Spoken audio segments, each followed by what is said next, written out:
The Broken Alien Girl. The night was quiet on the desert planet Arcanus 7. Only the sound of soft wind moved across the cold, empty land. Stars shined above, watching everything in silence. Then a loud crash broke the night.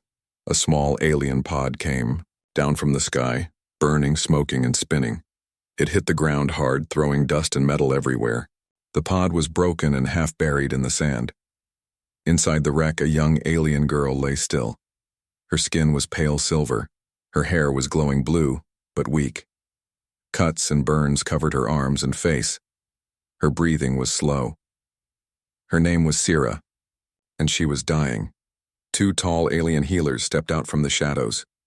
They were from her own kind, the Virelians, a proud and advanced race. They wore long white suits and carried glowing tools. They walked slowly to the broken pod and looked inside. "She is damaged," one said. "She won't survive the night," the other replied. They pointed a small scanner at her chest.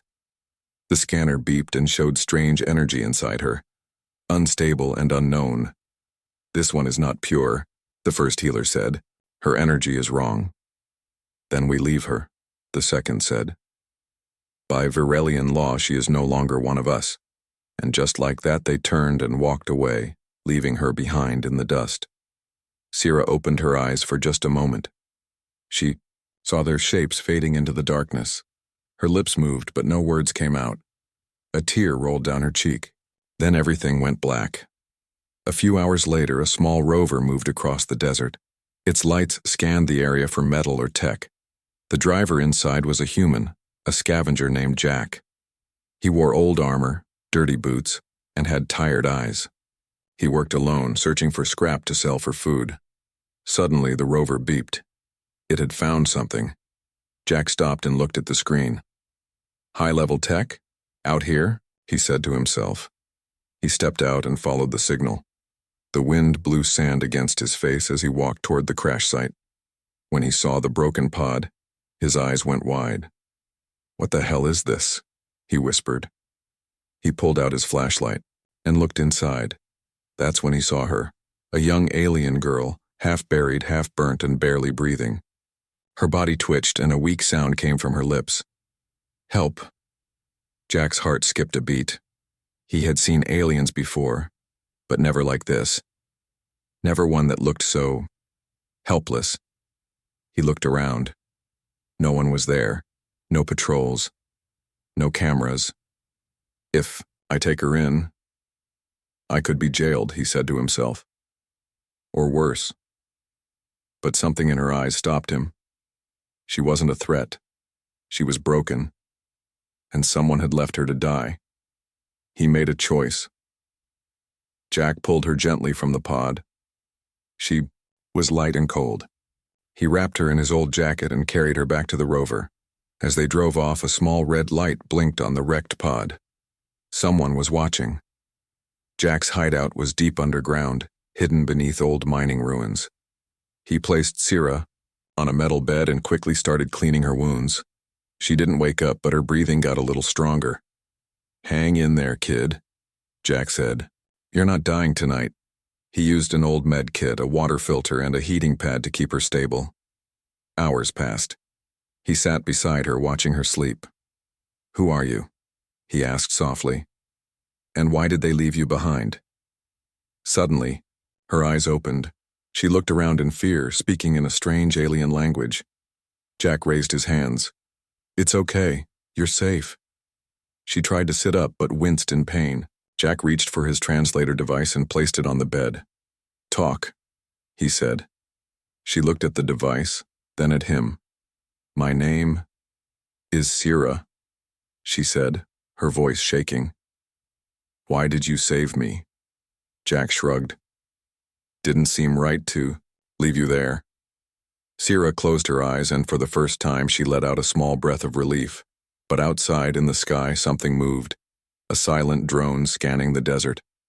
Her people may have left her, but someone else had found her, and they were coming. The hidden refuge. The sun was rising over the sharp red hills of Arcanus 7. Light touched the desert slowly, like it was afraid.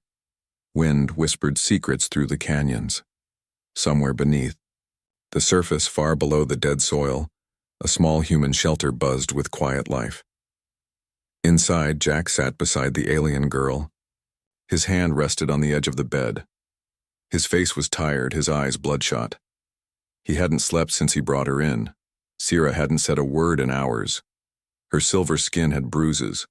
Her arms were wrapped in cloth. Her breathing was steadier now, but shallow.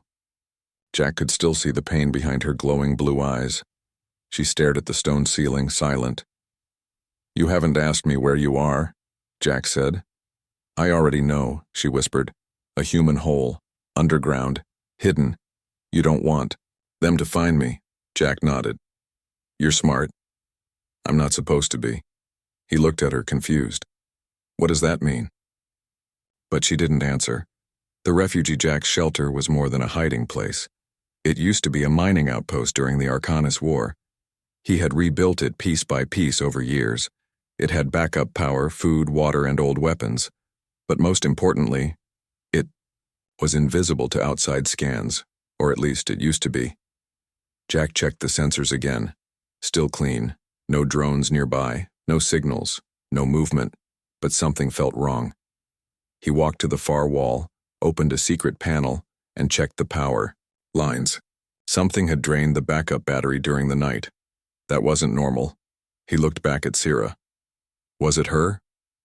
The memory. Sierra's fingers curled slowly as she sat up. The bed creaked beneath her. "There's something inside me," she said. Suddenly, Jack turned around. "What do you mean?" She held up her hand. A soft blue light flickered beneath her skin. "I felt it when I woke up, and again when I touched your bed. I think I damaged your systems." Jack's mouth went dry. "You didn't do it on purpose?" She shook her head. "I don't know how. I don't know what I am anymore." Then her voice cracked. "They said I wasn't strong enough, that I was broken. But what if they lied?" Jack stepped closer. "Tell me what happened. Start from the beginning." She looked into his eyes. For a moment, her face was just a girl's. Scared, confused, lost. "I was born on a healer ship," she said. "We travel across the galaxy, helping wounded races. My people are not soldiers. We don't fight. We cure. But I was different. Even as a child, I could feel things before they happened. Machines would break when I got upset. Light would bend around me. At first they thought it was a gift. But then," her voice went low, "one of the elder healers died. He touched me and something in me reacted. His body shattered." Jack stepped back, stunned. "They called it an accident," Sierra said. "But I saw their faces. I saw fear." She looked away. "And then they left me." The signal and alert beeped on Jack's console. He ran to it. "Low wave scan detected," the screen said. "Silent mode breached." He froze. "Someone's scanning underground frequencies." Sierra stood behind him now, her voice calm. "They found us?" "Not yet," Jack said. "But soon." She looked at the cables around the room. "I can block the signal." "How?" "I can talk to machines. It's not tech, it's instinct." Jack didn't understand, but he didn't have a better idea. He nodded. Sierra touched the metal wall. The lights flickered. Power lines shook. Gently, like something alive was moving through them. The alert on Jack's console stopped, signal blocked. Jack stared at her in disbelief. "What the hell are you?" Sierra looked down. "I wish I knew." The warning that night, Jack dreamed. He saw a vast silver ship in the sky. Alien voices whispered his name. Sierra stood in the middle of fire, eyes glowing like stars. Behind her, hundreds of Aurelian healers watched in silence. Then one stepped forward. "You should not have touched her," the voice said. Jack woke up in a cold sweat. A buzzing sound filled the room. He ran to the surface camera. There, far in the sky, a dark object hovered. Small, round, silent. A drone. Watching. Jack turned slowly. Sierra was already standing behind him. "They're coming," she said softly. "But not just to take me." Jack looked at her. "Then what?" "They're coming to erase me. Erase everything I touched." The lights above them flickered. Far above, the drone vanished into the sky. Too late. The alien truth. The power lines hummed in the ceiling like a distant storm. Jack sat at his console, staring at the empty sky feed. The drone was gone, but that didn't mean they were safe. Sierra stood beside him, her face quiet, unreadable. She hadn't spoken in over an hour. Her fingers were still wrapped in cloth, faint blue light leaking through the fabric. Jack had seen tech in his life, powerful tech, but nothing like her. He wasn't sure if she was a person or a weapon, and she wasn't sure either. The question. "Why did they abandon you?" Jack finally asked. Sierra didn't answer right away. She turned away, walking slowly to the back of the room. Her footsteps echoed in the silence. "They told me I was dangerous," she said. "They said I had something that wasn't meant to exist." Jack raised an eyebrow. "What was it?" She hesitated. "I could hear things before they happened, not just sound, moments, decisions. I could feel time bending when I focused." Jack blinked. "That's not danger, that's—" "No," she cut him off. "It gets worse." She placed her hand on the wall. The metal shifted slightly under her touch like water rippling. "I didn't just feel time, I could change it."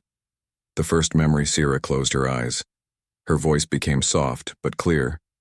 "When I was 8, I watched a technician fall from a tower. He was going to die. I screamed. And he didn't fall. I don't know how. The cameras showed him fall. But in real time, he landed safely. People were confused. No one understood." Jack leaned forward, stunned. "That's impossible." Sierra looked at him.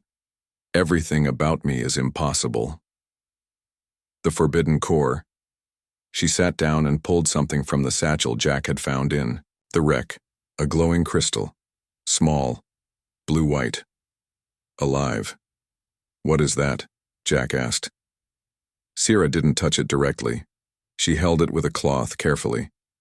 "This is a piece of the Varelian core, the energy source that powers their entire fleet. Only the High Elders are allowed near it." Jack's heart beat faster. "Why do you have it?" She looked straight at him. "Because it responded to me. It chose me." The Purgesira's voice shook now. "They didn't fear me because I was broken. They feared me because the core bent to my will. That's never happened before. Ever." She held the crystal in the air. It floated. It spun slowly, glowing brighter as it hovered near her. They called it corruption, an infection of Varelian purity. Jack understood now. "You weren't abandoned. You were exiled." "No," she said. "I was marked for erasure. They didn't want me to survive. The crash wasn't an accident. They dropped my pod on purpose." Jack's blood ran cold. The visitor. Suddenly the lights went out. Silence. Then footsteps. Jack grabbed his plasma rifle. "Stay back." Sierra raised her hand, her fingers pulsing with energy. A voice came from the darkness. "Impressive. She's already begun to awaken." A man stepped into the faint emergency light. Tall, armored in black, his face half covered with a rebreather. Mask. Jack aimed the rifle. "Who the hell are you?" The man ignored him. His eyes were on Sierra. "You survived. That wasn't expected." Sierra stood up slowly. "You're not Varelian. What are you?" "I'm the one sent to finish what your people could not," the man said coldly. He threw something at their feet, a cracked Varelian insignia, burned and broken. "I'm a shadow enforcer. We are sent when erasure must be absolute." Jack fired. The blast went straight through him. A projection. The figure shimmered and faded. A recorded message, but the words remained. "You are marked, Sierra of the core. Your power is forbidden. Your survival is a threat to order. You have 3 days. Then, we burn this planet." The rift. Sierra collapsed to her knees, the crystal in her hands glowing hot. "No." Not again. Jack pulled her up. We run, right now. Sierra shook her head. They'll follow, they'll burn everything. Then what do we do? She looked at him, eyes shining with tears and light. We fight. But Sierra didn't know the truth yet. There was a reason the Corps had chosen her. Reason the elders had tried to hide. She wasn't the only one. Somewhere deep in space, others were waking up. And they were not as kind. Hunted by all. The desert above was silent again, but underground, inside the refuge, the air felt heavier, like it knew something terrible was coming. Jack stood near the old metal table, checking his gear. He was quiet, focused, but his hands were shaking. Sierra sat nearby, her eyes locked on the floating Varelian core. It had changed. The once smooth crystal now showed lines of cracking light, like something inside was waking up. It's unstable, she said softly. Jack strapped on a pistol. So are we. Signals in the dust that morning, Jack sent out a coded message to his old contact, a smuggler named Reese, a woman he hadn't spoken to in years. She used to run arms during the border wars, but now she worked in shadows, moving people, secrets, and things no one should touch. The message was clear. Need extraction, off-world, 1 passenger, high risk. The reply came back within minutes. Landing in 7 hours, don't be followed. Simple, cold. Typical Reese. Jack turned to Sierra. We leave tonight no matter what. Sierra didn't answer. Her fingers were glowing again. Jack, I think something is trying to find me. What? Do you mean? Not someone, something. The burned sky 6 hours later, just before sunset. The sky cracked open with thunder. But there were no clouds. High above the planet, a ship moved through the atmosphere. Not a Varelian ship. This one was sharp, black, and deadly. It didn't show up on Jack's scanners, but Sierra felt it. They're not Varelian, she said, eyes wide. Then who? She looked at him, her voice shaking. They're hunters. I can feel it. They're drawn to me. The betrayal Reese's ship landed, in the canyon as planned, sleek, fast, and cold silver. She stepped out with 2 masked guards. Jack greeted her, but his grip on the pistol at his side stayed tight. Long time, Reese said, smiling with half her mouth. You're aging, Jack. You still owe me 2 favors, he said. This is one. Her eyes moved to Sierra, who stood back, silent. Is that her? Jack nodded. Looks normal enough, Reese said, but her hand brushed the weapon at her hip. Sierra stepped forward. You feel it too, don't you? Reese blinked, then smiled wider. I do. Before Jack could react, one of her guards raised a scanner and fired. Sierra screamed. Not from pain, but anger. The unseen power, a shockwave, exploded from her body. The sand rose in a giant ring around them. Reese and her guards were thrown to the ground. The ship's panels flickered, then went dark. Jack ran to Sierra.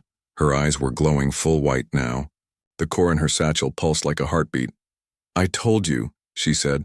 They're all afraid of me. Reese crawled to her knees, coughing. You idiot, Jack, do you even know what she is? Jack pointed the pistol at her. You were going to sell her. Reese spat blood. Of course I was. You think you're the only one being hunted? There's a price on her head from 7 different species, including her own. The reveal that night, as they sat near the crashed ship, Sierra finally told the full truth. I wasn't just marked for death, she said. I was designed. The Varelians didn't create me by accident. I was grown in secret, using energy from the core. They wanted to see what would happen if you gave life to a weapon. Jack was quiet for a long time. And what did happen? Sierra looked at him, her voice almost a whisper. I started to dream of things that hadn't happened yet. The hunters arrive. They heard it before they saw it. A low, humming, howl, like a scream underwater. Out of the darkness came 4 shadowy figures. Tall, not fully solid. Their armor shimmered like smoke. The hunters. Sierra stood up. They're not alive, and not dead either. Jack raised his rifle. Then what are they? Sierra stepped forward. They were once Virelian, but they let the core consume them.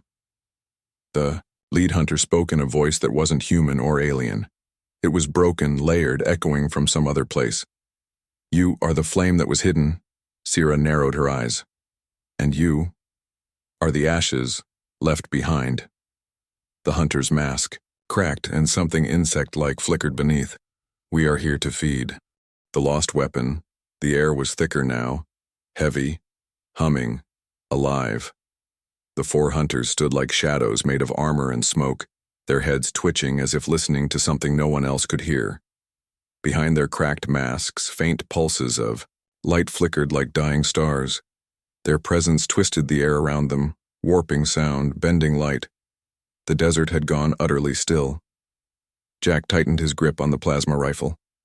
Sira stood between him and the hunters, her shoulders straight, hands faintly glowing. Her voice was calm, but her energy trembled like a storm held back by force. "Who made you?" she asked. The lead hunter's mask clicked open slightly, revealing a mouth of black metal and thin, sharp teeth. "We were made by your birth." Jack stepped forward. "That makes no sense." The hunter's voice came from everywhere and nowhere. "She is not the first, just the last." The hidden history. Sira's heartbeat thundered in her ears. The words haunted her. Not the first? She remembered cold white lights, gloved hands, voices arguing. She had always believed she was the first Virelian hybrid. A mistake. A forbidden experiment. But what if she wasn't? The hunter moved closer. "Long before your crash, long before your power awoke, the Virelians created others, each one stronger, each one lost. They were hidden beneath this world," Sira gasped. "You mean, you are standing on the grave of your kind?" The sand below her feet began to vibrate. The ground beneath. Suddenly, a tremor cracked through the canyon floor. Rocks tumbled from the cliffs. Jack lost his balance. Reese, still tied beside the downed ship, screamed. From beneath the earth came a low hum, not mechanical but alive, a forgotten voice. Jack looked at Sira. "What the hell is down there?" She stepped forward, trembling. "I think it's me." Descent into the past. That night, using an old mining shaft hidden behind the canyon wall, Jack and Sira descended into the underground ruins. The shaft hadn't been touched in decades, maybe centuries, but as they climbed deeper, torches flickering, they began to see marks on the stone walls, glowing etchings, ancient symbols that pulsed gently when Sira passed. Virelian runes. "We're walking through memory," she whispered. At the bottom, they reached a vast chamber. What lay inside froze them both. Dozens of pods. Shattered. Burned, some still flickering with blue light. Each pod had once held a life. Jack walked to one of them and brushed off the dust. His voice broke. They weren't hiding a lab. This was a battlefield. Sira looked around at the broken pods, the damaged floor, the deep blast marks burned into the stone. She dropped to her knees. "They made us fight each other." The voice in the dark, suddenly, a voice echoed through the chamber. Mechanical, old, half insane. Designation: Sira 9. Subject confirmed. A machine lit up on the far wall, something ancient but still alive. Its arms moved like insect legs. One of its eyes sparked with blue fire. "You survived." Unexpected. Initiating final phase. "What phase?" Jack shouted. But it was two. Later, the floor split open. Beneath them, a platform began to rise, covered in black armor, glowing lines, and a single control seat shaped like a living starship. Jack's eyes widened. "That's not a machine." Sira stepped forward. "It's me." The weapon below. The machine spoke again. Genetic command accepted. Core-bonded weapon. Ready. Energy crackled across the chamber. The platform floated upward, revealing itself as a living starcraft. Organic, grown, breathing, shaped by thought. Sira touched it. It responded. A surge of memories flooded her mind. Visions of destruction, of other worlds, of her sisters, burned, erased, forgotten. She fell to her knees. I wasn't made to heal. I was made to end wars. Jack grabbed her hand. You don't have to be what they made you. Tears ran down her face. But what if I already am? The hunters return above ground. The 4 hunters watched as the sand split and light rose from below. Their leader tilted his head. She has touched the seed. She is awakening. The sky turned red. Ships began entering orbit. Virelian ships, human security patrols, independent mercenaries, smugglers, all drawn by one signal. The lost weapon has been found. The choice. The air in the underground chamber pulsed with heat and energy. The living starship, Sira's ship, hovered quietly, like a beast waiting to be awakened. Its surface shifted in soft patterns, responding to her presence, sensing her blood, her thoughts, her conflict. Jack stood nearby, staring at it. You touch that thing, he said, and there's no going back. Sira didn't move. I think I already crossed that line. Above ground, chaos awakens high above in the sky of Arcanis 7. The stars were no longer peaceful. Dozens of ships now orbited the planet. Virelian cruisers, rogue human warships, bounty hunter craft, and silent drones with no markings at all. Every scanner in orbit had one target. Sira. Transmission after transmission echoed across the surface. Surrender the anomaly. Deliver the weapon and be spared. This is a Class Red extraction order. No one leaves alive. Down in the canyon, Reese, wounded, still tied to the crash site, listened as her communicator crackled with voices from every corner of space. They're all here, she whispered. For her. Sira's vision below, Sira stepped closer to the ship's glowing interface. As her hand brushed its surface, a flood of visions hit her again. Faster, stronger this time. She saw the first experiment, the first hybrid, Sira 1 dying in pain. Then Sira 2 weaponized and used to destroy a rebel colony. Sira 3 through Sira 8, each more powerful, each lost or silenced. And finally herself. Sira 9, the last experiment, the only one to survive without killing anyone. Yet, the voice returns. From within the ship's core, a voice spoke. Not mechanical, not Virelian, something ancient, something living. You were made to choose. Sira's knees shook. Choose what? Salvation? Or silence?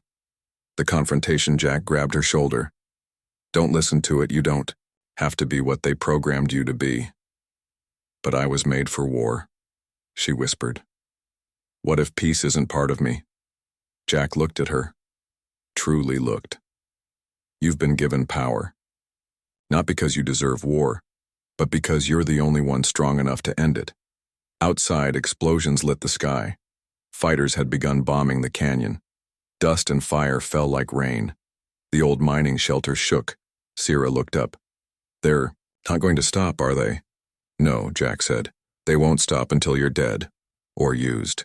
The ultimatum. Suddenly, the ship's interface glowed red. A countdown began.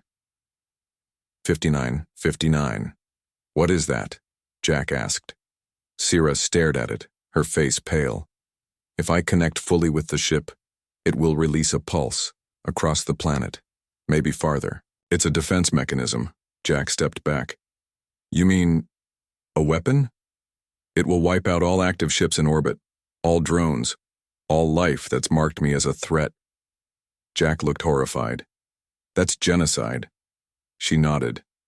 That's the price of survival. The choice. Sira stood alone now, one hand hovering over the core connection panel. Her heart raced. The voice inside her grew louder. They will never accept you. They will always hunt you. Become what you were born to be. But another voice echoed inside her too. Jack's voice. You don't have to become them to defeat them. She looked at her hands. Hands that could destroy starships, but had once healed Jack's wound with a single touch. Was she a weapon, or a bridge between worlds? The countdown hit 00 and 10. She had to decide. Sierra's answer. Her hand touched the panel. Power surged. The ship roared to life.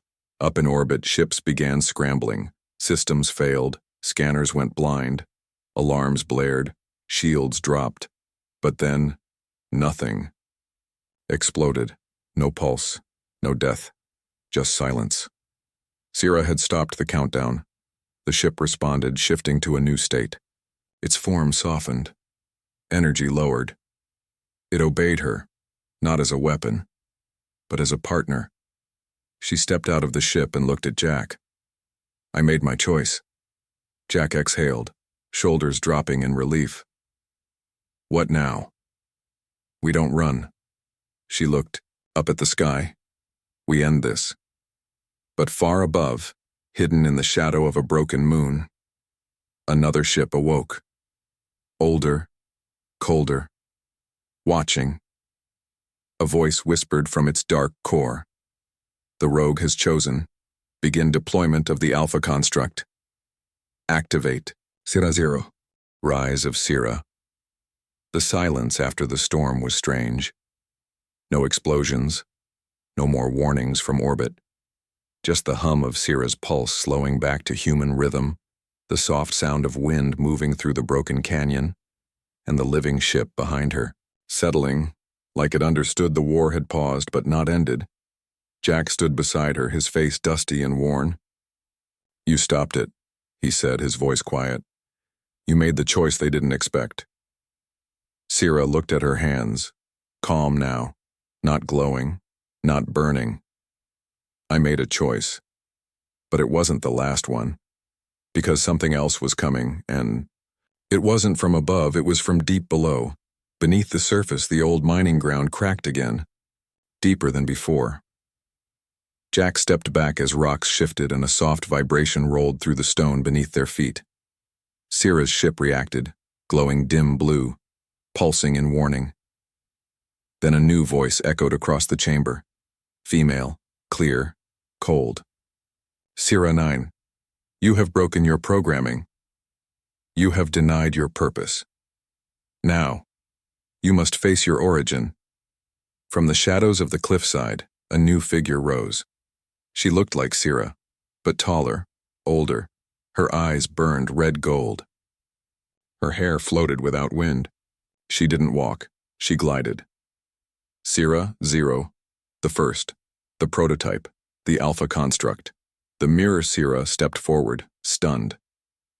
You're like me. The Alpha's voice had no emotion. I am you, without mercy, without choice, the version they perfected before they learned fear. Jack raised his gun again. Sierra held out a hand. Don't, this isn't your fight. The Alpha stepped closer. They feared you because of me, she said. They made you softer, gave you a heart. But in the end, you will break just like I did.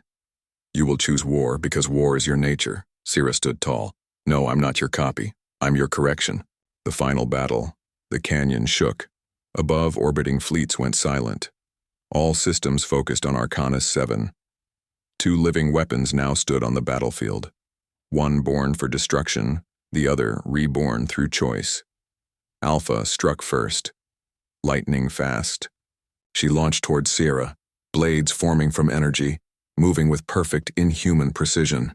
Sierra dodged, barely, her feet dragging across the stone, her hand glowing blue with defensive force. They clashed. No sound came, only bursts of light and energy. Jack watched helplessly. Reese had escaped during the chaos. He didn't blame her.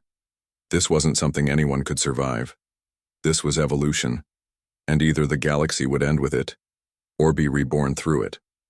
The breaking point Alpha pinned Sierra against the rocks. Her voice hissed in her ear. You were meant to cleanse this universe, not protect it. Sierra gritted her teeth. Then I was meant to break the cycle. With a scream, she pushed Alpha back with a shockwave that cracked the canyon walls. Her ship responded, hovering behind her, feeding her power not to destroy, but to transform. Sierra didn't become a weapon. She became a voice. A pulse spread across the surface of the planet. Not a bomb, not death. A signal. A call. And across the galaxy, others heard it. The forgotten ones awaken. On distant moons, in old labs, and in the cores of abandoned ships, lights flickered to life. Other hybrids, lost, sleeping. Sierra wasn't the only one. She was the first to choose, and now the rest. Were waking up. The end of Alpha Alpha rose again, but now her glow was flickering, confused. "What have you done?" "I didn't destroy you," Sierra said softly. "I let them see you." The pulse wasn't a weapon, it was a beacon. Exposing everything the Varelians had hidden. All the failed experiments. All the erased lives. All the truth. Across the galaxy, revolts began. Governments demanded answers. Varelian leaders fell. And Alpha? She faded. Not destroyed, but disconnected. Her power, no longer alone, no longer feared, slipped away into silence. Epilogue. A new beginning. Weeks later, the skies over Arcanus 7 were blue again. Ships no longer hunted Sierra. Instead, they listened. She had become something new. An ambassador of evolution, of peace born through control, not chaos. She didn't run. She didn't hide. She led. Jack walked beside her, like always. "You still hear them, don't you?" he asked. She nodded.